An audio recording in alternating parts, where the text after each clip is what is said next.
Em 2111, vamos descobrir os últimos progressos na ciência e na tecnologia. Vamos lá. Veremos como a vida será dentro de um século. É realmente incrível. Será que a ciência poderá criar uma raça nova de super-humanos? Iremos de férias para o espaço? Nossa! E os robôs irão nos ajudar com as tarefas cotidianas? Ou algum dia terão o controle da Terra? Meu nome é Idze Dukevich e convido você para ver comigo a 2111.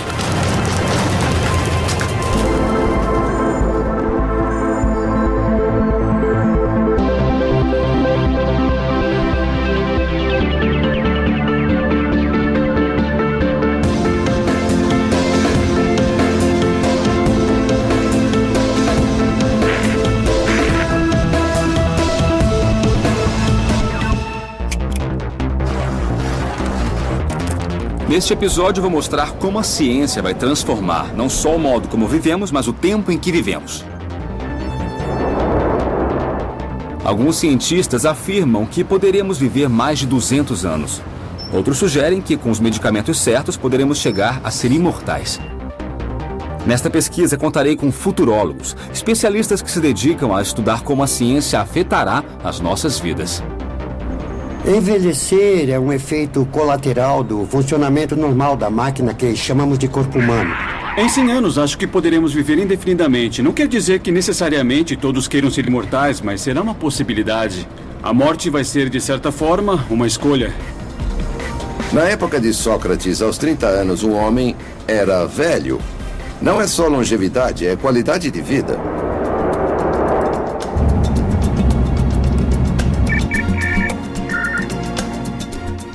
Eu vou a Vilcabamba, uma cidadezinha a sudeste do Equador. Um lugar que está chamando muito a atenção porque pode se tornar uma zona azul. Uma zona azul é um local em que, particularmente, as pessoas vivem mais anos do que a média.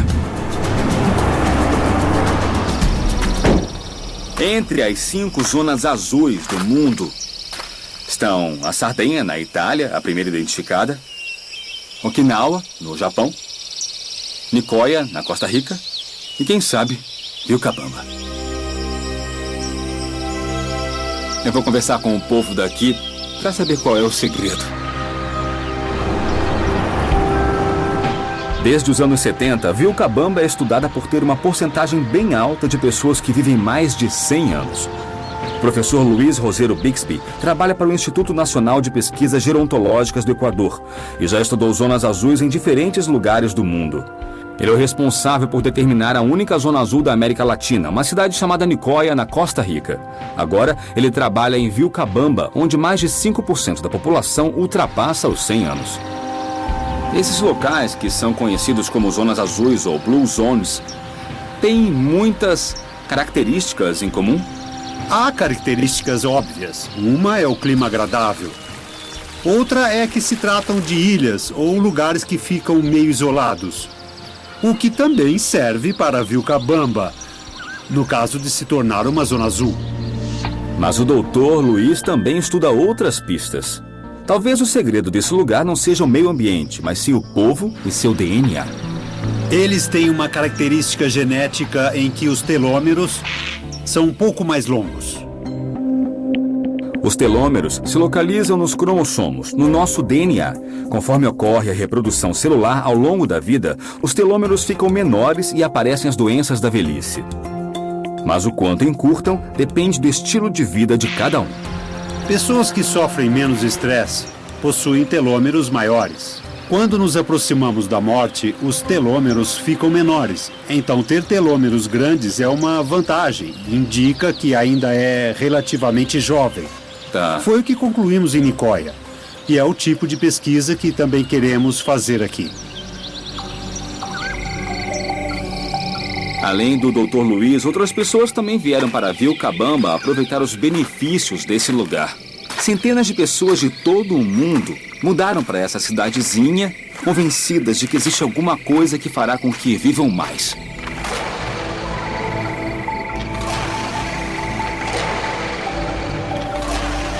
Em Vilcabamba, 20% da população é imigrante. Um deles é o Glenn. Em 1991, eu aceitei um trabalho para ser gerente de campo em uma empresa de exportação de água. Eu tinha que explicar e documentar o porquê da água ser especial.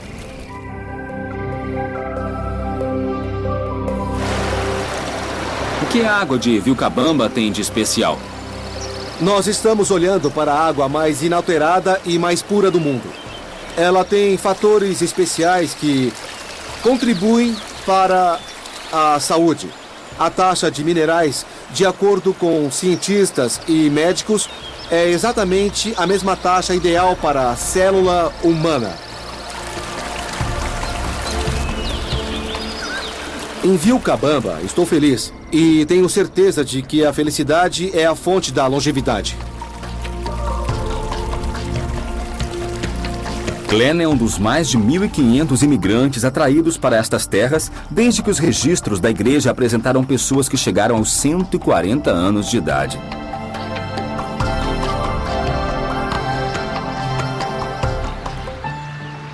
Em minha jornada, conhecerei um dos anciãos nascidos em Vilcabamba, que faz parte do estudo sobre longevidade. Javier nasceu em fevereiro de 1910 e ainda levanta cedo para trabalhar na terra e para colher café. Quantos anos tem, seu Javier? 102. 102 anos. 102 anos. É bastante, não é? Sim. E o que faz, então? Qual é o segredo? É se cuidar bem e também não se destruir. O senhor acha que esse lugar tem alguma coisa especial que o ajudou a viver tantos anos? Sim, o clima aqui é muito saudável. E tem a comida que é boa, é tudo muito saudável.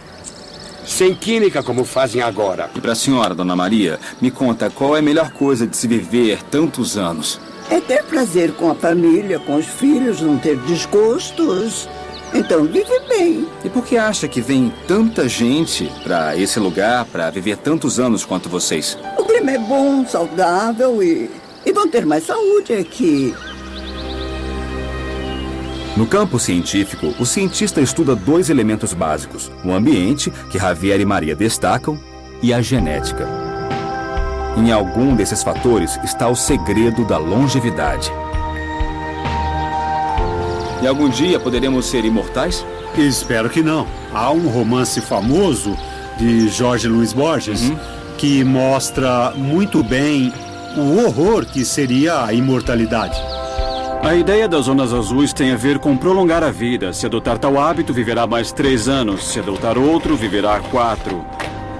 Acredito que, quando pudermos reverter o envelhecimento, iremos nos prolongar por muito mais tempo, provavelmente de maneira indefinida. Sem dúvida, há alguma coisa especial neste vale. Certamente cientistas como o Dr. Luiz irão descobrir o que é, engarrafar e vender para o resto de nós. Claro que eu quero viver 100 anos, mas também quero aproveitar a vida moderna. Nas áreas chamadas zonas azuis, o estilo de vida, alimentação e ausência de poluentes no ar e na água permitem que o homem viva mais. É possível incorporar essas vantagens à sua vida independente de onde viva. As pesquisas sobre as zonas azuis permitirão compreender os segredos da longevidade e levá-los às cidades do futuro. A busca pela eterna juventude me leva a Los Angeles. Conhecerei um casal que pratica o que em algumas das zonas azuis acontece naturalmente. Do ponto de vista científico, é chamada de dieta de restrição calórica. Essa dieta promete 30% de vida a mais que o normal e tem como base uma pesquisa que começou em 1930 com ratos de laboratório. Os roedores começaram a receber 30% menos de calorias que a dieta recomendada e chegaram a viver 1,5 vezes mais tempo. Fazer um rato ter uma dieta de restrição calórica é bem mais fácil que persuadir uma pessoa a comer 30% menos. Aqui eu tenho todas as calorias que eu devo consumir em um dia. Mas se eu estivesse seguindo a dieta, somente poderia comer 300 calorias no café. O que dá mais ou menos isso. Sem a vitamina, sem o café, somente isso. Eu vou seguir a dieta, mas só por um dia.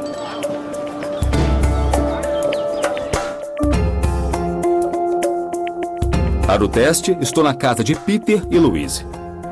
Então, o que é essa dieta de restrição calórica? Ao ingerir uma quantidade menor de calorias que o corpo necessita, surgem certos mecanismos de proteção que permitem que as pessoas vivam mais e evitem doenças. Restringir as calorias não é uma dieta, é um estilo de vida. É aprender a se alimentar e comer corretamente.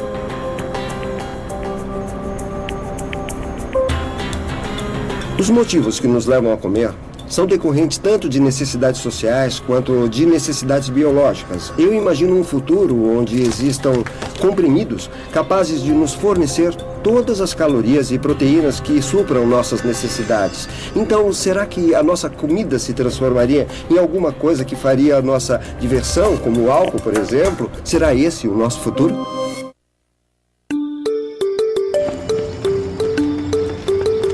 Em Los Angeles, Peter e Louise me ensinam a passar um período sob a dieta de restrição calórica. Uma dieta baseada em 1.300 calorias por dia e que promete 30% a mais de vida. Então, aqui nós temos frango, cenoura, espinafre e 3 tipos de alface.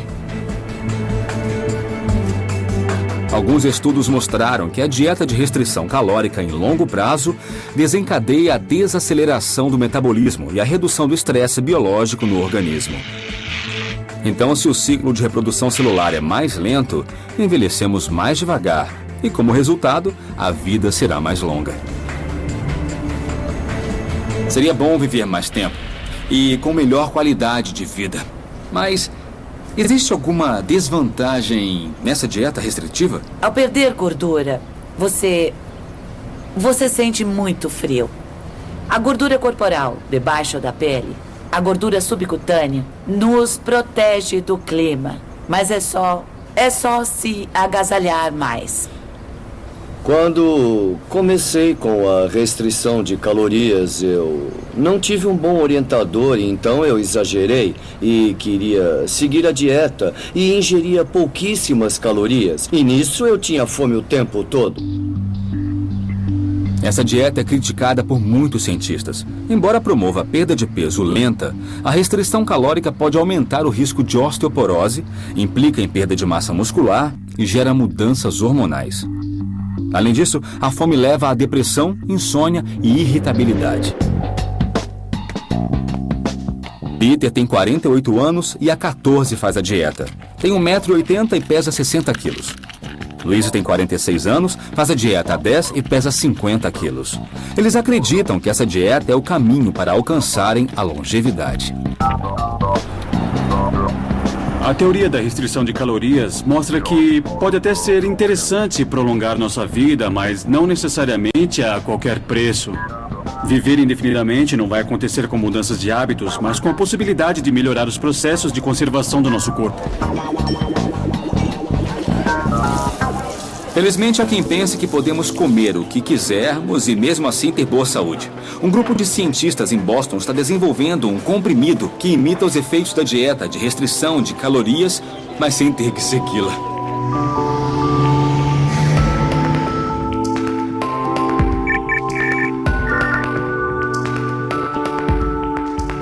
No Instituto Tecnológico de Massachusetts, Leonard Guarente estuda um gene que prolonga a vida. Começamos a estudar o envelhecimento e surgiu o interesse em um sistema simples ao nosso alcance. Então estudamos a levedura e descobrimos um gene chamado sirtuína. Ele chamou nossa atenção porque vimos que quanto mais ativo estava o gene, mais as células de levedura viviam. A pesquisa o levou ao resveratrol, uma substância encontrada em coisas comuns, como o vinho tinto, o chocolate amargo e algumas plantas. O resveratrol foi o primeiro composto encontrado capaz de ativar as sirtuínas em um tubo de ensaio. Ele também mostrou trazer grandes benefícios em animais de laboratório. O protocolo para que uma pesquisa chegue a produzir medicamentos farmacológicos implica em uma série de estudos com diferentes animais. Os primeiros da lista foram as larvas. As larvas vivem por pouco tempo, entre 2 e 3 semanas. Então podemos fazer um experimento de forma rápida. Essas imagens são de uma larva jovem de outra velha. A velha tem umas 3 semanas. Dá para notar bem a diferença. As larvas que receberam resveratrol viveram 4% a mais do que as que não receberam. O que foi uma ótima notícia para Guarente e o animou a fazer o teste com ratos. O que acontece com ratos é que, se podem comer à vontade a dieta ad libitum, o peso deles vai aumentar com a idade. À medida que envelhecem, engordam. É similar com os humanos. Nesses ratos, estudamos o efeito dos genes chamados sirtuínas, capazes de frear o envelhecimento em outros ratos. Queremos ver se os efeitos de uma das sirtuínas, a SIRT1, é recorrente em diferentes espécies de ratos, se aparece em todos. O experimento de sucesso com espécies diferentes de ratos permitiu ao Dr. Guarente assegurar que o resveratrol funciona em animais de características bem diferentes. Agora só falta testar o medicamento em humanos. E ele teria efeito similar nos humanos? Bom, eu espero que sim. Há indicadores não só em larvas, ratos e primatas não humanos, mas também em seres humanos. Dentro de um século ou mais, não me surpreenderia ver descobertas importantes que hoje não podemos imaginar e que terão grandes efeitos no retardo do envelhecimento. O resveratrol ainda está em discussão na comunidade científica e as provas para saber se é eficaz em humanos levará mais alguns anos. Medicamentos como esse podem ser o princípio do caminho da imortalidade. Acabo de achar esse produto que contém resveratrol, um suplemento cuja eficácia não foi comprovada em humanos, mas que já está à venda. Isso só mostra o quanto estamos ansiosos para frear o curso do tempo. Não há nenhuma razão para supor que algum aspecto do envelhecimento humano possa ser eternamente resistente à intervenção médica. Com isso, não deveria haver limites ao tempo em que uma pessoa pode viver com um estado de saúde saudável.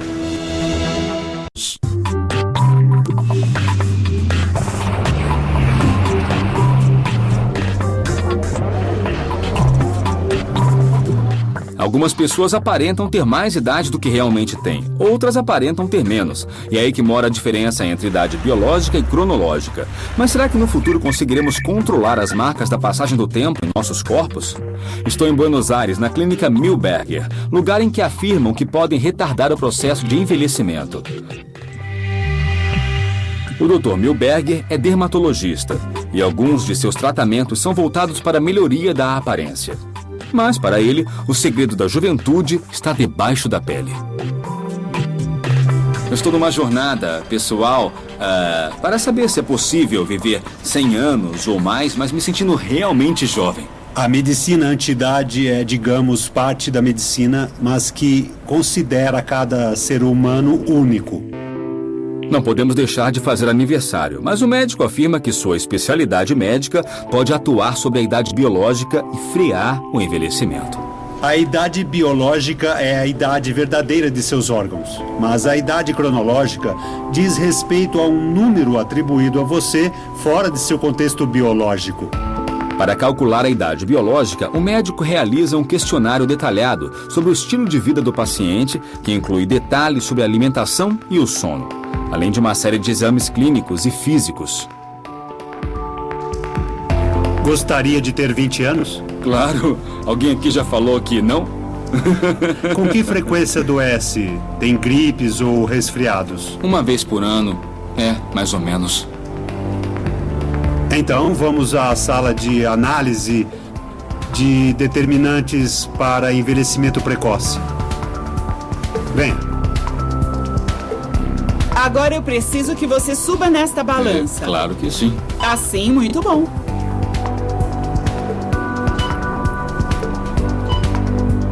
Para a idade biológica, o primeiro sistema que analisamos é a idade arterial. Depois, analisamos como está o cérebro, como está a parte osteoarticular, como está a parte digestiva. Enfim, analisamos sistema por sistema. Eu preciso que você olhe para frente, tá bom? E deixe a sua cabeça de lado. A medicina anti-idade, antes de mais nada, tem um papel regenerativo. Sempre o envelhecimento vai ser amenizado ou regredir de acordo com as condições de cada um. Eu tenho que realizar vários testes de habilidade cognitiva, já que as doenças neurológicas, como o Alzheimer e o Parkinson, têm maiores chances de se desenvolver à medida que envelhecemos. Fazem um estudo genético, medem a velocidade do desgaste funcional e a tendência hereditária para diferentes doenças da velhice. Caminhamos com o mundo do genoma, da genética. Temos a herança, o que carregamos de nossos pais. E se me descuido, faço com que alguma dessas doenças se manifeste em mim. Chega o momento do meu exame genético. Cada sistema em nosso organismo envelhece de forma diferente, e graças a esses estudos é possível prever como nossos genes herdados vão se comportar pelo resto da vida. Bom, agora vamos falar sobre a principal questão que eu trouxe aqui. Você tem 37 anos cronológicos e, de acordo com o seu biotipo constitucional, existe uma idade vascular de 51. Isso é uma variável, não significa que de agora em diante vai envelhecer dos 51 para frente. Isso é totalmente reversível. Se você se alimentar de forma saudável, se exercitar, a medicina preventiva é preditiva e realmente é a única medicina que prevê seu futuro. Sabendo dos meus 51 anos cardiovasculares e dos resultados sobre minha genética, o Dr. Milberger me explica o que eu tenho que mudar para ter mais chances de chegar aos 100 anos. Daqui a 100 anos, o homem que se preocupar com seu material genético será assistido de uma forma muito individual. Ficará atento a tudo que lhe fizer bem para ter mais qualidade de vida. Vai conseguir chegar aos 120 anos e vai sentir necessidade e vontade de ficar ainda mais velho. O homem está numa busca constante para impedir o envelhecimento. Não sei se vamos poder impedir a morte, mas o envelhecimento, sim. Então agora a expectativa de vida aumenta em média 2 anos por década. Não é preciso pensar em prolongar a vida. Para mim, é mais interessante pensar em como podemos aumentar a qualidade da vida. Podem até prolongar minha vida até chegar aos 200 anos, mas se estiverem felizes aos 80, não me interessa prolongá-la e eu aposto que nem para você.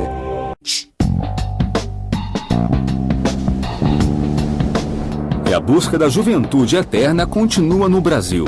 Aqui no Rio de Janeiro, a cantora e modelo Angela Bismarck trava uma batalha pessoal contra o envelhecimento. Eu sempre gostei de aparecer jovem, bonita, desde os meus 16 anos, né? E foi assim a minha vida inteira. Eu já fiz uma cirurgia plástica em cada pedacinho do meu corpo, mas quem eu confio em fazer essa cirurgia é só o meu marido.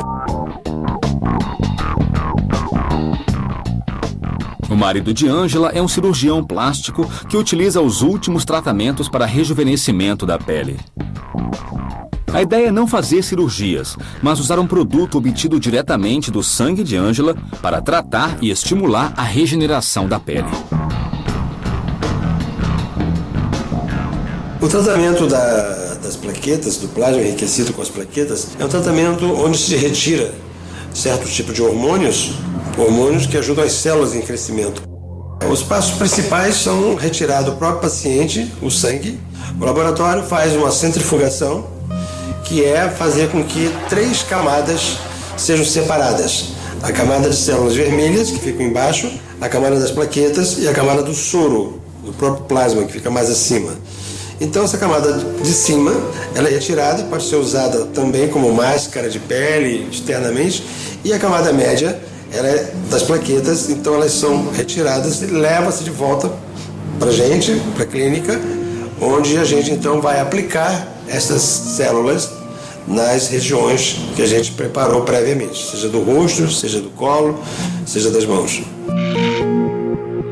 As plaquetas liberam hormônios que estimulam o crescimento da pele. A técnica foi desenvolvida para regenerar terminações nervosas e reparar as articulações, mas agora está sendo usada na cosmetologia. Com esse tratamento, nós estamos aproveitando a capacidade do corpo de regeneração. Portanto, se ele se regenera, nós vamos ter a possibilidade de ver a nova juventude, uma juventude mais moderna, mais rápida e um paciente mais feliz. É um tratamento que promete a regeneração da pele, algo puramente estético, o que não significa prolongar a vida. Mas em Pittsburgh, nos Estados Unidos, um grupo de cientistas está desenvolvendo uma técnica que pode obter a regeneração completa de um órgão. O objetivo maior é regenerar uma parte do corpo. Se amputarem meu braço, que ele volte a crescer, como acontece com as extremidades das salamandras.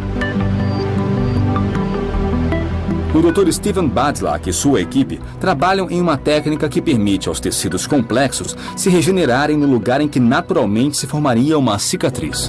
A ideia é redirecionar a resposta natural, enganando o corpo para que, em vez de responder a uma ferida com tecido cicatricial, envie sinais para reconstruir esse tecido.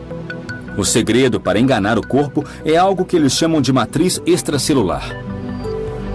A matriz extracelular é a cola que liga todas as células do corpo. É uma espécie de estrada de informação que diz ao corpo: escuta, nós precisamos de célula-tronco naquele tecido em tal lugar. Depois, ela diz às células: deve se tornar isso. Então envia sinais que dizem: deve se organizar aqui, aqui precisam se dividir e aqui precisam parar. A matriz é produzida graças à utilização de órgãos de porco. Todos esses tecidos que vemos são de porco. Isso, por exemplo, é um fragmento de derme. É a pele de um porco que não tem células. É bem dura, grossa e servirá de estrutura temporária. Nós podemos transformar isso em um tubo, dar uma forma tubular a esse fragmento. Imaginem as aplicações clínicas que temos aqui. Pelo tamanho do tubo, podia ser uma via respiratória ou um esôfago, um duto de alimentação ou um vaso sanguíneo. No futuro, poderemos ter órgãos inteiros. Aqui temos um rim de porco. Agora ele está claro e limpo porque retiramos todas as células. O conceito é o seguinte: precisa de um rim? Nós pegaremos suas células-tronco, por exemplo, e daremos as instruções para que se transformem em células renais. Então vamos injetá-las dentro dessa estrutura e as células renais dirão: esse meio é amigável, e vão formar um novo tecido renal. Esse é o coração de um porco. O tamanho não difere muito de um humano. Queremos criar um coração humano suíno que realmente funcione. O uso dessa tecnologia irá até onde nossa imaginação puder alcançar. Essa técnica mudou radicalmente a vida de Timothy Hernandes. Ele foi ferido enquanto serviu o exército no Iraque e recebeu uma péssima notícia dos médicos. Me falaram que tinha um buraco grande na perna e que a solução seria amputar. Mas em vez de amputar a perna, os médicos utilizaram a matriz extracelular e assim fizeram com que a parte do músculo que faltava voltasse a crescer. A conduta médica irá mudar radicalmente e grande parte do que fazemos hoje se tornará obsoleto. Graças ao trabalho de Badlak e sua equipe, Tim recuperou completamente a mobilidade de sua perna. Ficou dolorido depois da cirurgia, mas consegui andar em poucos dias. No futuro, essa tecnologia terá um grande impacto em nossa vida, possibilitando a substituição de órgãos antes que envelheçam. Digamos que se descubra como regenerar todos os tecidos, então vai ser possível fazer a substituição funcional de olhos, músculos, cérebros. Na teoria, seria como criar a imortalidade, embora eu não tenha certeza realmente de querer isso.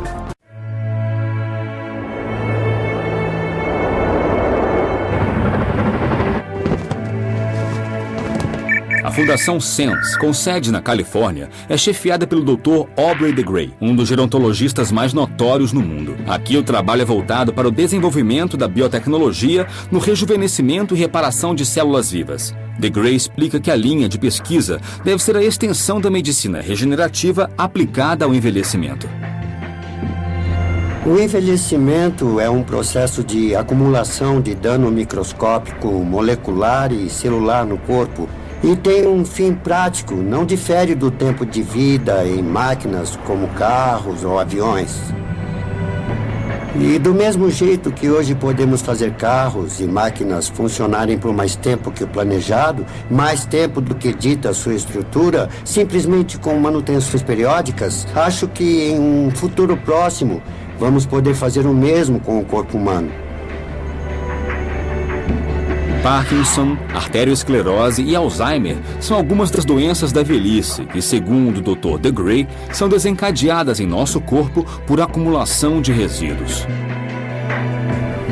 O corpo humano, como todos os organismos vivos, possui uma grande quantidade de mecanismos automáticos autorreparadores. Há certos tipos de danos que se acumulam tão lentamente que a evolução não se deu o trabalho de inventar mecanismos para repará-los. Nos concentramos na degeneração macular relacionada à idade e no lisossoma, que concentra o acúmulo de resíduo. O pigmento relacionado à idade se acumula como se fosse um saco de lixo cada vez mais cheio dentro das células do olho e é responsável por iniciar a degeneração macular. A degeneração da mácula afeta a parte do olho que nos permite ver detalhes menores e geralmente dá sinais aos 60 anos. Nossas células estão em constante transformação. Aqui nós temos o mesmo grupo de células, mas na fileira de baixo agregamos uma enzima capaz de desintegrar este pigmento.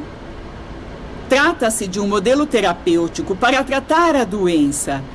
Queremos poder eliminar esse resíduo do lisossoma. Mas essa é só mais uma das inúmeras tentativas de combater as doenças da velhice. E de Grey ainda acha que é possível deter o envelhecimento. É bem provável que prolongaremos a vida com um controle médico rigoroso. Acho que chegaremos ao mesmo tipo de controle que hoje temos sobre a maioria das doenças infecciosas.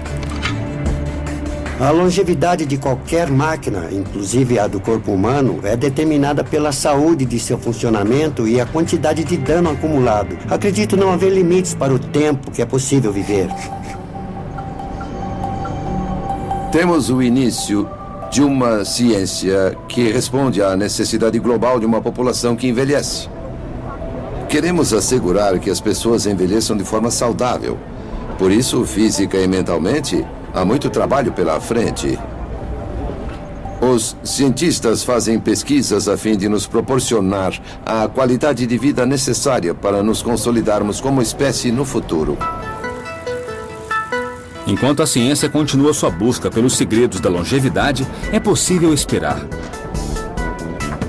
A criopreservação é a busca da vida eterna, não do ponto de vista espiritual, e sim mundano. Será possível congelar o tempo?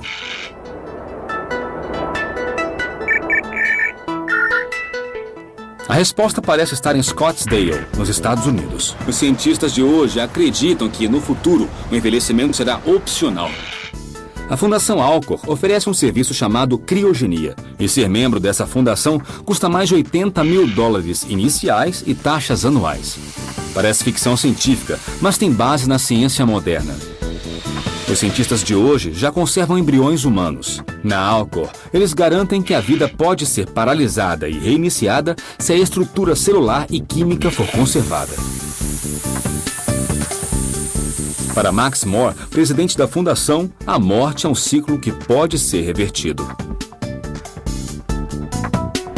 A Fundação Alcor entra no ponto em que a tecnologia médica atual para, mas a tecnologia avança rapidamente. Então, em vez de condenar a pessoa que sofre a morte clínica, damos a ela a chance de viver no futuro, quando houver tecnologia médica mais avançada e capaz de reparar o dano e lhe devolver a vida. A criogenia não diz que a morte deixará de existir. Ela só nos dá a possibilidade de poder voltar.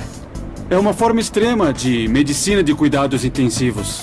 Mais de 100 pessoas foram criopreservadas desde o primeiro caso em 1967. E hoje, mais de 1.000 pessoas vivas são membros da Alcor, entre elas, Maria.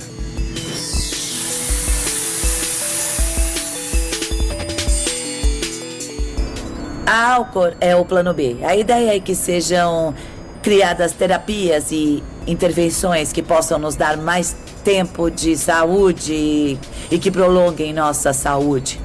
E o efeito secundário seria um prolongamento considerável da vida. Em 20 anos já vamos ter progressos importantes que vão nos fazer ter outra relação no que diz respeito a doenças da velhice. E assim vamos ganhar tempo. Mas se essas tecnologias e avanços não ocorrerem antes que eu morra, a Alcor vai ser o lugar para eu tirar uma sonequinha para depois acordar no futuro, quando certamente esses avanços já tiverem ocorrido.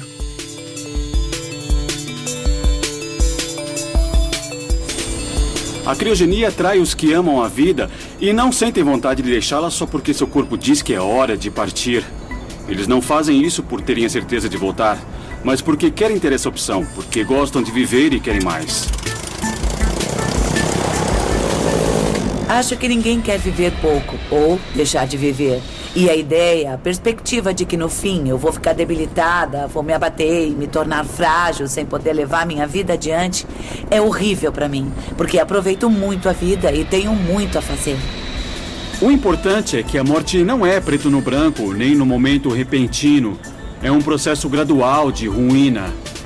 Em muitos casos, fazemos um acompanhamento dos pacientes e, se algum tiver um problema sério, enviamos um grupo de pessoas para esperar ao seu lado para entrar em ação assim que a morte clínica for declarada.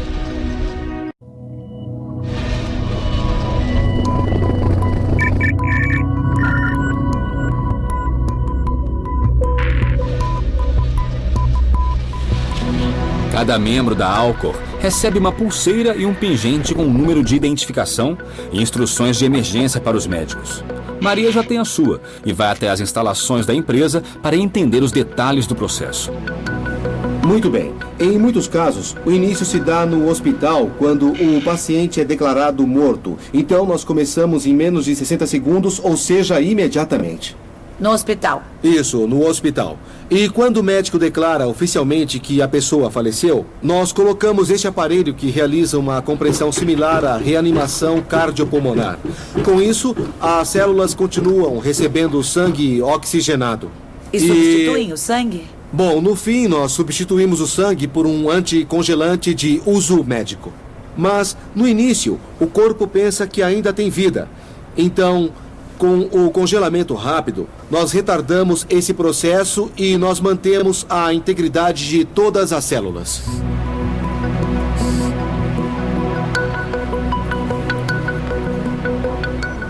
Muito bem, esse é o próximo passo para o processo. É a etapa em que nós realizamos a cirurgia. Em suma, nós abrimos o peito e coagulamos o coração. O que nós fazemos é usar as próprias veias do corpo para administrar um anticoagulante próprio que chamamos de fluido de vitrificação.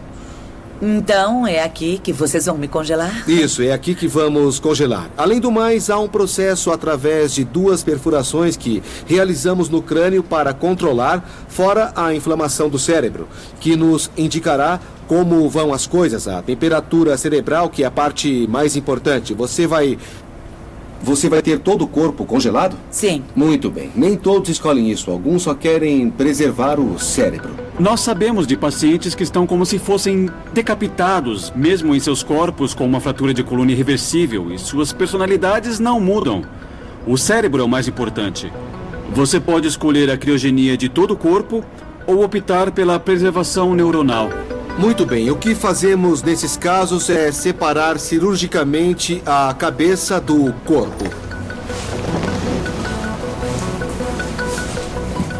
Então, se vamos congelar só a cabeça, nós a colocamos sozinha em uma caixa como esta aqui. Não vou abrir porque está esterilizada, pronta para o próximo paciente. Entendi. E aí, uma vez lá dentro, nós pegamos a artéria carótida e as veias jugulares para substituir os fluidos do cérebro com nosso fluido de vitrificação, nosso anticongelante de uso médico.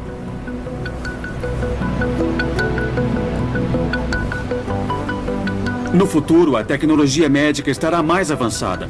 Essa tecnologia que poderá entrar em meu cérebro, alcançar centenas de milhares de neurônios e repará-los, será muito avançada, bem mais que a tecnologia capaz de regenerar um corpo, indo além do que alguns animais já fazem com certos membros, ou simplesmente clonando um corpo. A tecnologia será capaz de criar um corpo sem cérebro para depois transplantar um cérebro. E sabemos, pelo mapeamento que fizemos com tecido nervoso, que estamos preservando as estruturas em que a memória está guardada. E há grandes chances de que essas pessoas retornem praticamente iguais. O objetivo é esfriar o corpo a 126 graus centígrados negativos o mais rápido possível para evitar a formação de gelo. Isso leva aproximadamente 3 horas. O paciente é resfriado a 126 graus negativos e nessa temperatura ele permanece à espera do futuro. Muito bem. Dependendo se for um neuro ou um corpo inteiro, há diferentes cápsulas de armazenamento. Aqui nós temos as cápsulas neuro. O cérebro, que fica guardado dentro do crânio, vai diretamente para esse recipiente que está vendo. E depois ele é fechado desta maneira. Esse armazenador pode guardar até 10 neuros. Em 2111, eu imagino um ser humano que certamente terá transcendido a biologia, o orgânico, que estará unificado à tecnologia. Será uma grande surpresa para mim se pudermos reviver alguém em menos de 30 anos, mas daqui a 200 anos não me surpreenderia tanto. A ficção científica vai de encontro à ciência, cada vez mais.